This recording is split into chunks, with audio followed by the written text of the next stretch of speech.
Bread அல்வானாலே அதிகமாக எண்ணெய் குடிக்கும் அப்படின்ட்டு நிறையா பேர் செய்கிறதுக்கு தயங்குவாங்க. ஆயிலில் டீப் ஃப்ரை பண்ணாமல் குயிக்காக செய்கிற மாதிரி கல்யாண வீட்டு பிரெட் அல்வா எப்படி செய்கிறதுன்னு பார்த்தலாம் வாங்க. 10 பீஸ் அளவுக்கு ப்ரெட்டு மிக்ஸி ஜாரில் போட்டு நல்லா அரைச்சி தனியாக எடுத்து வச்சிடலாம். அடுத்து அல்வா செய்ய ஆரம்பிச்சிடலாம். அடுப்பில் பாத்திரம் வச்சுட்டு 3 ஸ்பூன் அளவுக்கு நெய் ஊற்றிருக்கேன். இது கூடவே நம்ம அரைச்சி வச்சுருக்கிற ப்ரெட்டை கொட்டிட்டு ப்ரெட்டில் இருக்கிற ஈரப்பதம்லாம் போகிற அளவுக்கு நல்லா ட்ரையாக வறுத்து எடுத்து அதை ஒரு பிளேட்டுக்கு மாற்றிடலாம். இப்போ அதே பாத்திரத்தில் மறுபடியும் ஒரு 2 ஸ்பூன் அளவுக்கு நெய் ஊற்றிட்டு கொஞ்சமாக முந்திரி பருப்பை நல்லா வறுத்து தனியாக எடுத்து வச்சுட்டு இப்போ அதே நெய்யில் ஒரு 1.5 டம்ளர் அளவுக்கு சர்க்கரை போட்டுட்டு அடுப்பை மீடியம் ஃப்ளேமில் வச்சு நல்லா கேரமலைஸ் ஆக விட்டுடலாம்.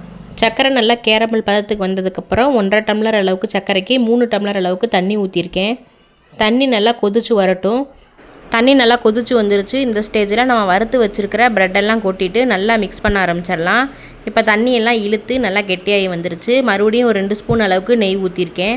எல்லாத்தையும் நல்லா மிக்ஸ் பண்ணி விட்டுட்டு ஒரு பிஞ்ச் அளவுக்கு மட்டும் உப்பு போட்டிருக்கேன். கண்டென்ஸ்ட் மில்க்கு கொஞ்சமாக ஊற்றிருக்கேன். தேவையில்லைன்னா ஸ்கிப் பண்ணிடுங்க.